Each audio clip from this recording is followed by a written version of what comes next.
Então, dando continuidade à nossa aula de hoje, semana passada nós estávamos falando, construindo a respeito do pecado e como as pessoas, como as diversas vertentes lidam com o pecado. Então, existem diversas vertentes aí que nós já conversamos na aula passada e hoje nós estaremos dando continuidade nesse tema, tá bom? Então, vamos lá. Nós paramos a respeito do ateísmo. Qual que era a visão do ateísmo em relação ao pecado? Tá? O ateísmo, ele tira Deus da questão e ele olha o pecado simplesmente como um erro diante de uma moral, de um costume, de um grupo social. Então ele só vai olhar a questão do erro. Não existe pecado, não existe uma ofensa a alguém maior do que eu, como Deus. Para o ateu não existe. Deus não é criador do mal. E isso é uma verdade. Deus criou todas as coisas. Deus criou o mal. Lembra que na aula anterior nós falamos a respeito do mal? O mal, ele é um ente em si? Ele é algo existente em si? Não. O mal é o quê? A ausência de Deus. Então o mal não é algo, não é uma pessoa, não é alguma coisa. Ele somente é a ausência de Deus. Então, na ausência de Deus, o homem corrompido promove maldade. Na ausência de Deus, o homem corrompido peca. Tá? Então a maldade ela não é algo que foi criado, mas a maldade é algo que deixou de existir. É a mesma coisa da questão do escuro. O escuro, as trevas. O escuro, ele é algo em si? Não. A escuridão, ele somente é o quê? A ausência da luz. Deus é tão perfeito que ele deixou na própria física, na natureza, a expressão dele. Ele é a luz.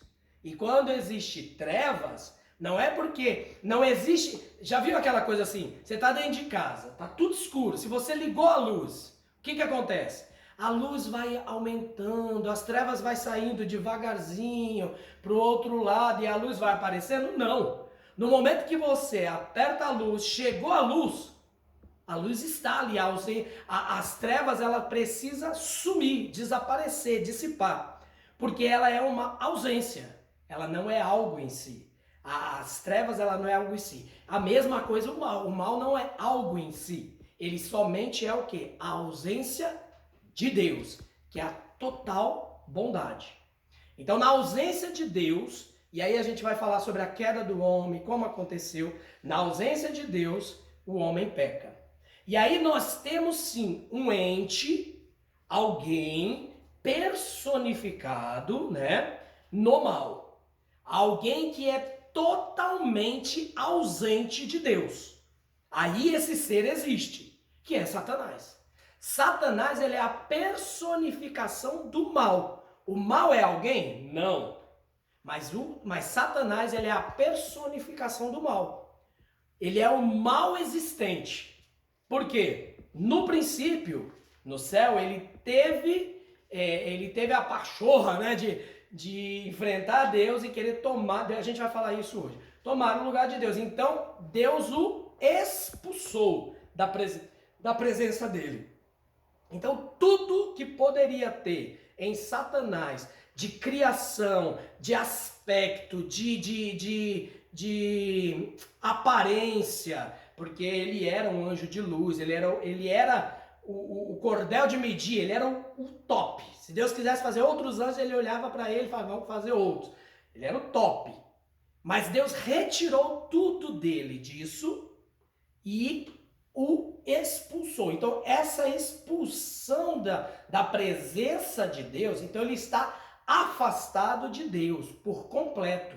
A sua natureza está afastada de Deus. Então, esse afastamento é o próprio mal, a ausência de Deus. Então, ele é a personificação do mal. O mal, ele não existe, mas Satanás é a personificação do mal. Então, ele age com maldade, ele faz o homem agir com maldade, tá? Então, se o mal existe, é porque ele foi personificado em Satanás, por uma atitude que ele teve, tá bom? Mas Deus não criou o mal, ponto. Então o mal não é uma criação de Deus, mas se utiliza dele para expressar a sua glória. Deus se utiliza até mesmo do próprio mal para expressar a sua glória.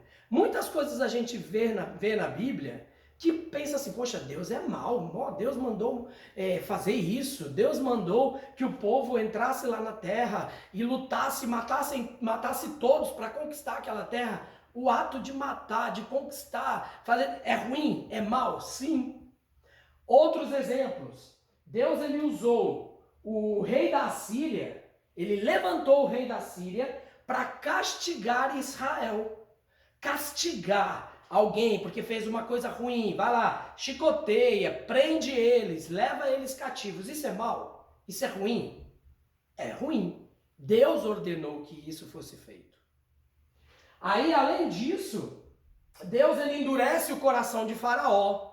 Faraó bota mais peso sobre o povo de Israel antes de libertar aquele povo. Isso é bom ou é mal?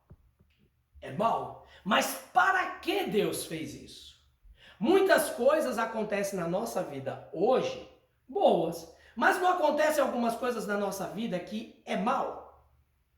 Quando você perde um emprego, quando alguém morre, quando alguém sofre um acidente, quando você tem dor, quando você chora com desespero porque aconteceu alguma coisa, tudo isso não é mal. Mas muitas vezes não é Deus proporcionando isso pra gente? Sim. Então Deus usa do mal, esse mal no nosso âmbito terreno, para expressar a sua glória. No caso, Deus usou o rei da Síria para punir o povo de Israel, pelo pecado do povo de Israel. A mesma coisa no deserto. O povo era para atravessar o deserto em dias, eles ficaram 40 anos. Por quê? Porque murmuraram. Então ele fez o povo andar no deserto por 40 anos. E aí Moisés e toda aquela geração não puderam ver a terra prometida. Teve que morrer toda uma geração, menor que 20 anos ali, e os outros entrariam na terra prometida, esses que entrariam, os que viveram no deserto já tinham 60 anos de idade, quando entrou na terra prometida. Era mal aquilo, o povo andar no deserto? Sim, mas esse mal Deus usou para o benefício do seu povo. Então muitas vezes acontecem coisas ruins. Sabe aquela coisa? Mas onde Deus estava quando isso aconteceu? Esse é o maior questionamento de quem não crê em Deus, de quem não conhece a Deus. Porque as pessoas têm uma verdade sobre Deus, aquele Deus que Papai Noel, sabe? Um Deus Papai Noel, que só tem que te presentear. Vem com saquinho lá atrás, presentinho pra você, ho, ho, ho. Então, o povo personifica a imagem de Deus como um cara que só tem que fazer coisa boa pra gente. Alguém que só tem que resolver os meus problemas pro bem. E quando vem alguma coisa de adversidade, não. Aonde Deus está? Onde Deus estava quando aconteceu tal coisa? Aonde Deus estava quando eu fui injustiçado? Onde Deus estava quando aquela criança morreu? Deus continua no mesmo lugar. E às vezes ele usa do mal comum aqui da terra para glorificar, para a glorificação dele mesmo. Esse é o nosso Deus. E amém que ele faça isso. Porque todas as vezes que nós passamos por algumas coisas que aparentemente são más para nós, quando a gente passa esse período, que a gente olha lá na frente, a gente lá da frente olha para trás, o que a gente olha? O que a gente faz? Nossa, glória a Deus que foi desse jeito. Porque hoje eu posso viver isso. Deus fez tudo aquilo comigo, mas hoje, olha, eu alcancei isso, a minha vida é totalmente mudada, Deus me transformou. Porque até mesmo o mal que vem sobre nós é para o nosso bem. Todas as coisas cooperam para o bem daqueles que amam a Deus, daqueles que o amam segundo o seu propósito. O propósito é de quem? De Deus, não é o meu propósito. Então todas as coisas vão contribuir para o meu bem, segundo o propósito de Deus. Mas contribuir para o meu bem quer dizer que tudo vai ser bom? e todas as coisas vão acontecer boazinhas todos os dias? Não. O mal que vier sobre mim e que Deus está no comando de todas as coisas, até mesmo esse mal será para o meu bem. Amém? Então isso é o fato de Deus usar o mal para a sua própria glória e também para o nosso bem. Tá? Ao mesmo tempo que Deus é soberano e tem os seus decretos nas suas mãos, o homem é responsável por todo o mal que comete. Não existe nenhum homem inocente. Ah, não, se Deus decretou as coisas, eu nasci, Deus ele já planejou todas as coisas, então a responsabilidade é de Deus e não minha. Não, não, não. Por mais que Deus tenha feito todas as coisas, o mal que eu cometo, a responsabilidade é minha. Amém? Então, todo homem é responsável pelos seus atos, independente da soberania de Deus. A gente olha isso, às vezes pode não equalizar, não bater, mas é exatamente assim. Deus ele é soberano, ele tem os seus decretos, mas todos os erros que eu cometo, eu sou o responsável diante de Deus. As nossas atitudes, então as atitudes que eu tenho no meu cotidiano, que é uma liberdade, tá? Eu chamo de liberdade condicional, tá? Estão condicionadas à nossa essência. Então, as minhas atitudes estão condicionadas à minha essência. Então, dizer que eu tenho um livre-arbítrio não é de total verdade. Essa palavra livre-arbítrio não é nem boa para se usar. Então, não é livre-arbítrio, é livre agência. Tá? O livre-arbítrio dá a intenção de que eu posso escolher tanto o bem quanto o mal, na sua essência primordial. E isso não é verdade. Por quê? Quem teve livre-arbítrio no começo de tudo? Adão. Ele não conhecia o pecado. Então ele teve o livre-arbítrio. E Adão e Eva escolheram pecar. Porque eles tinham um livre-arbítrio, eles olhavam as coisas e eles podiam escolher. Quando Adão e Eva pecou, o que aconteceu com o espírito de Adão e o espírito de Eva? Esse espírito, a Bíblia fala que ele morreu. Então, ele já não é mais um espírito vivo, é um espírito morto. Morto onde? No pecado. Agora, a partir dali, a única escolha que Adão e Eva e todos nós tivemos é: qual é a forma que eu vou pecar? Eu me tornei um escravo. Quem é escravo é livre? Quem é escravo tem liberdade de escolher? Não. Então a Bíblia diz que nós somos escravos do pecado. Então nós temos, quando nós estamos longe de Deus, tá? Quando nós ainda não reconhecemos o Senhor como nosso Salvador, que mudamos de natureza, então nós, como quando éramos do mundo, né? Vamos dizer numa forma evangeliquez, quando nós não conhecíamos ao Senhor, nós andávamos como escravos do pecado. A Bíblia nos diz que nós éramos inimigos de Deus, nós estávamos afastados de Deus. Então quem comandava a nossa vida era o pecado. Se nós somos escravos do pecado, a única coisa que eu posso escolher é qual a forma que eu vou pecar. Então, todas as minhas escolhas aqui na terra, terrena, eu não posso dizer que é um livre-arbítrio. Se fosse um livre-arbítrio, falar assim, a partir de hoje eu decreto e escolho que eu não pecarei mais. É possível? Então você não tem livre-arbítrio. Se eu falasse hoje, a partir de hoje, até o dia que eu vou morrer, eu nunca mais vou pecar. É possível? Não. Isso não é possível. Se isso não é possível, por mais que eu escolha, vai acontecer? Não. Então eu ainda estou sujeito nessa minha natureza ao pecado. Eu estou sujeito. Não sou mais escravo, mas eu ainda estou sujeito. Então as minhas escolhas aqui é uma escolha de escravidão. Então não é um livre-arbítrio. Ah, não, eu escolhi a salvação. Não. A Bíblia diz que nem a salvação a gente escolheu. Foi Ele que escolheu a gente. E aí ele abriu os nossos olhos, nossa, poxa, eu te enxerguei, Jesus, então é isso que eu quero. Então a gente só pode ser salvo porque um dia Deus abriu os nossos olhos e aí a gente conseguiu enxergar a graça dele, então nós fomos salvos. Então tudo partiu de quem? Dele. Nada veio de mim.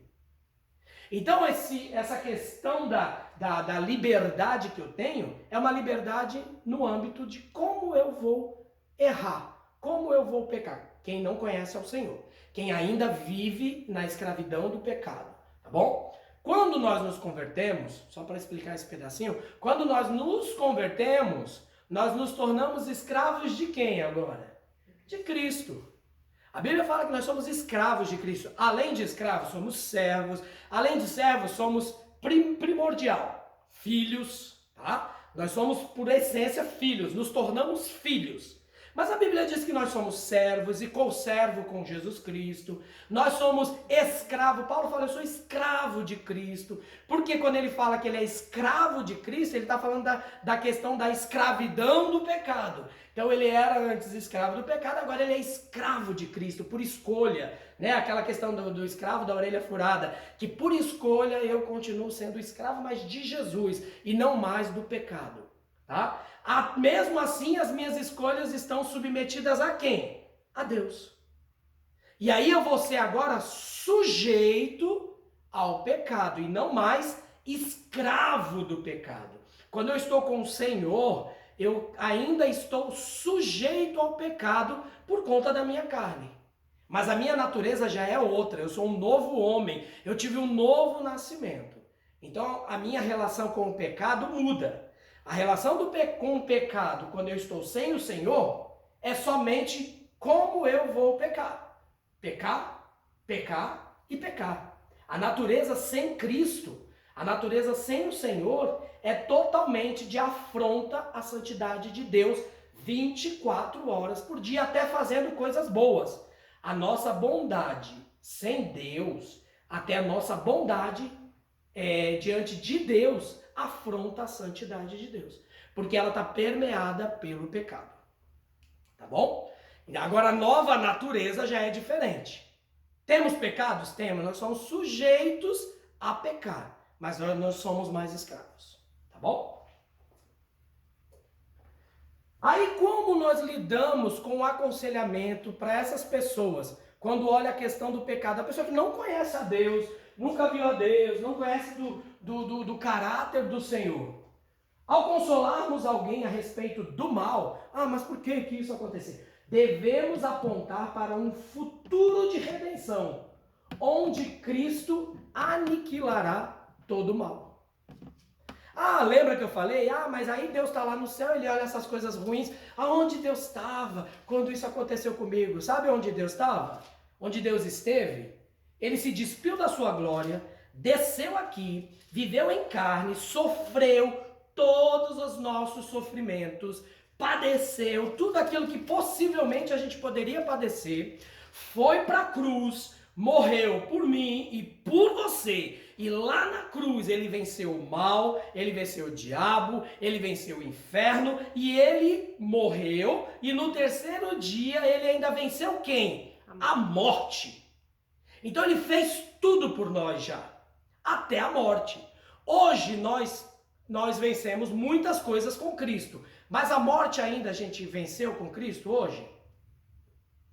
A gente já venceu a morte com Cristo hoje? Não, porque a gente ainda está sujeito à morte. Mas vai existir um dia que nós vamos vencer a morte. E a Bíblia diz que a última coisa que Deus aniquilará é a morte. Então a nossa esperança, a palavra de Deus diz que a nossa esperança é a ressurreição. A ressurreição desse corpo. Por isso que a pastora Gisele tem falado muito sobre isso. A questão do corpo. O corpo é importante para Deus. A gente viveu muitos anos da nossa igreja, da mentalidade da igreja evangélica, achando que o corpo era o quê? Não, eu não vou cuidar do corpo porque o corpo vai morrer, isso vai ficar, o importante é a minha alma, é o meu espírito com Deus e tal. E não. O nosso corpo, ele é importante. Porque se não fosse importante, Deus teria feito a gente como? Um monte de espíritozinho voando, um monte de alminha aqui. Tipo aqueles desenhos do Gasparzinho, né? Aquele monte de alminha. Deus tinha feito assim. se o corpo não fosse importante? Não é verdade? Se ele fez, é bom e é importante. Assim como toda a natureza. Então Deus fez, e a questão da ressurreição, eu vou ministrar sobre isso na Páscoa. Mas a questão da ressurreição para nós tem que ser uma coisa tão maravilhosa e tão empolgante. Por quê? O nosso corpo vai ser transformado, nós vamos estar com esse corpo transformado. Jesus está lá no céu, do jeito que ele viveu aqui, com o corpo dele, com o corpo que ele nasceu lá de Maria. Porque os discípulos viram ele, reconheceram ele. Ele está lá no céu com este corpo. E ele vai voltar para governar entre as nações, sentado lá em Jerusalém, num trono, governando todas as nações com o corpo. Ele não vai ser uma alminha penada lá, não, com o corpo. E isso é importante. O corpo é importante. Por isso que quando nós devemos orientar, e nós devemos falar, mas porque não importa, Jesus já venceu por mim, já venceu por você, e um dia ele vai aniquilar todo o mal. Pode não ser hoje na sua vida com isso que aconteceu, mas um dia você vai poder regozijar e dizer, Jesus venceu a morte, venceu o mal, destruiu tudo isso, aniquilou. Amém. E ele já fez isso na cruz. Sabe aquele ainda não? Essa é a nossa questão. O reino de Deus. Vamos estabelecer o reino de Deus. O reino de Deus já está entre nós? Sim, mas ainda não. Como assim? Ele está, mas ainda não. Ele já está, mas ele ainda não está por completo. Mas ele já está. Nós podemos viver o reino de Deus aqui nessa terra. E é isso que ele quer. Que seja feita a sua vontade assim na terra como é no céu. Ele não quer que a vontade dele seja feita só no céu. Se ele diz que a vontade dele tem que ser feita aqui na terra, é aqui na terra que vai ser a vontade dele. E quando tudo acabar, nós vamos estar num novo céu e numa nova terra. Porque nós teremos corpo glorificado e viveremos aqui com a cidade santa descendo do céu aqui para a terra e vamos viver eternamente com o Senhor reinando por nós. Essa tem que ser a nossa esperança do futuro. Minha esperança no futuro é o céu. Não, o céu é um lugar intermediário até Jesus vier e estabelecer o seu reino aqui. Porque nós vamos estar reinando com o Senhor na terra. O governo de Deus será aqui, com o nosso corpo. O corpo é importante. Não esqueça isso, o corpo é importante. Deus o fez. E nós precisamos cuidar do nosso corpo por conta disso. Tá? E é a vontade de Deus. Então, em relação ao mal, onde Deus estava, a redenção de todas as coisas responde. Nós confortamos que esse tempo aqui é passageiro, as coisas vão acontecer, maldade vão vir sobre nós, o sol nasce sobre justos e injustos. Mas o Senhor, no final de tudo, aniquilará tudo isso. Isso já não mais nos atingirá, quando nós estivermos com o Senhor e os nossos corpos glorificados. Amém? E aí, a queda de Satanás. A Bíblia fala exatamente como isso aconteceu. Fala assim, olha, Satanás caiu do céu, foi assim, blá, blá, blá. Não. Existem dois textos na Bíblia, Isaías e Ezequiel, que vai falar, que vai fazer uma analogia e que nós entendemos, compreendemos que está subentendido e tá tipo um comparativo. O profeta meio que fez uma comparação da queda de um grande anjo, tal, e a gente estudando acaba percebendo que pode ser uma personificação da própria queda de Satanás. Por quê? Porque em Lucas 10, 18 vai dizer assim. Lucas 10, 18, Jesus, então se foi Jesus que disse, então está dito. Jesus ele vai dizer assim, 10, 18. E ele disse-lhes, eu vi Satanás cair como um relâmpago do céu. Então, Satanás estava no céu e ele caiu como um relâmpago. Esse foi o relato de Jesus. E nesses textos de Isaías 14:4, Isaías 14:4 vai falar sobre um rei poderoso. Isaías 14. Isaías 14, 4, vai falar de um rei, o rei da Babilônia. Para tu vires a pronunciar este provérbio contra o rei da Babilônia e dizer, como terminou o opressor, a cidade dourada acabou. O Senhor tem quebrado o bastão perverso, o cetro do governador, ele que afligiu os povos com cólera, versículo 12, como caístes do céu, ó Lúcifer, filho da manhã. Lúcifer é estrela de luz, estrela da alva, estrela da manhã. Tu que foste derrubado ao chão e que enfraquece as nações, porque tu tens dito em teu coração, eu ascendirei em direção ao céu, eu exaltarei o meu trono acima das estrelas de Deus, eu também sentarei sobre o monte da congregação do lado norte, eu ascenderei acima das alturas, nas nuvens, e serei semelhante ao Altíssimo.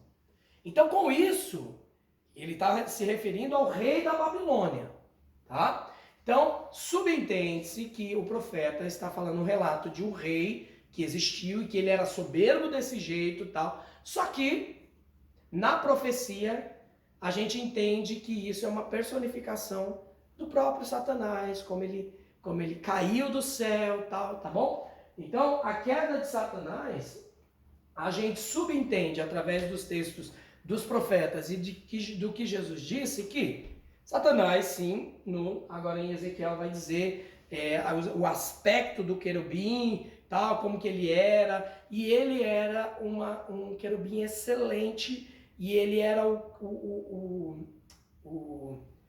como que fala, o molde de Deus para todas as outras criações celestiais, de tão belo, de tão perfeito que ele era. Mas ele quis ser igual a Deus. Aliás, ele queria se sentar no lugar de Deus, ele queria ser superior a Deus, mais até do que Deus. E aí, por conta disso, Deus o expulsou. E aí Jesus diz que ele viu Satanás cair do céu. Então, diante disso, nós temos esses dois textos e o relato de Jesus a respeito de Satanás na Bíblia, como que foi a origem da queda de Satanás. Tá bom? Nesses dois textos, os profetas estão falando sobre reis, o rei da Babilônia e o rei Tiro. Só que nós entendemos que Deus usou os profetas para trazer também uma visão a respeito de como Satanás teve essa queda. Tá bom? E aí, a partir daí, a personificação dele, o próprio mal, vem atingindo as pessoas. E como que era o ideal de Deus no homem antes da queda? Para a gente poder entender o que a queda fez com o homem. Tá? Então, como que era o homem antes da queda? Deus nos criou para a glória dele. Nós existimos para ele e não ele para nós. Então, a gente já começa por aí. Nós existimos para ele e não ele para nós. Então, muitas vezes, até mesmo nós, cristãos, nós pensamos que nós estamos aqui nessa terra e Deus existe para resolver os meus problemas. Deus existe para cuidar de mim. Deus existe para que as minhas coisas sejam boas. Deus existe para que eu me dê bem. Muitas vezes a gente não age desse jeito com Deus. Mas como, Deus? Por que isso não está dando certo? Mas como assim? Eu sou a sua criatura, né? Eu sou o centro do coração de Deus. Eu sou o ponto fraco de Deus, né? Como diz alguns pregadores aí. Eu sou o ponto fraco de Deus. Pelo amor de Deus, tu é fraco, né? Ponto fraco, não. Nós somos a própria fraqueza diante de Deus. Não tem negócio de ponto fraco, não. Nós somos a própria fraqueza, né? Não Deus fraco, o ponto fraco de Deus. Não, Deus existe. Né? Deus, ele é. E nós fomos criados para ele. Então é o contrário. Tudo que fazemos tem que ser para ele. Se voltar alguma coisa, glória a Deus. Se não voltar, glória a Deus também. Mas a via é para lá, nunca para cá. O que vem para cá é porque Deus é bom, misericordioso, a bondade, todos os atributos de Deus é refletido em mim. Mas por quê? Foi para lá. Porque tudo é para ele. Até mesmo a bondade de Deus para nós, quando ele faz uma coisa boa para mim, ele não está olhando, na verdade, para mim. Ele está olhando que o que ele vai fazer por mim vai refletir glória para ele. Tudo é para ele, por ele. E nada do que existe existiria se não fosse por ele. Então nada é nosso. Ai, Deus fez para mim porque eu sou bonzinho. Não. Deus fez para você porque ele quis fazer, e fazendo para você, a glória tem que voltar para ele. É só isso. O dia que eu entender isso, eu vou falar, meu, nada é para mim, Deus, é para tu, glória. Veio bom, glória. Veio ruim também, glória a Deus. É para o Senhor, tem que refletir a glória para Deus. E ainda, diferente de todo o resto da criação, nós fomos criados à imagem de Deus para um relacionamento especial com Ele, naturalmente dotado de inteligência, retidão e perfeita santidade, segundo a sua própria imagem, tendo a lei de Deus escrita em seus corações e o poder de cumpri-la. Então o homem foi criado assim, perfeito, naturalmente dotado de inteligência, retidão, perfeita santidade. O homem era perfeitamente santo. Deus fez a imagem dele no homem. Deus é santo perfeitamente? Sim. E o homem, o Adão, antes de cair, ele era perfeitamente santo. E esse é o ideal de Deus para nós. Nós ainda estamos sujeitos ao pecado, mas quando nós nossos corpos forem transformados na glória de Deus, quando nossos corpos forem glorificados, nós vamos ser perfeitamente santos como Deus fez Adão.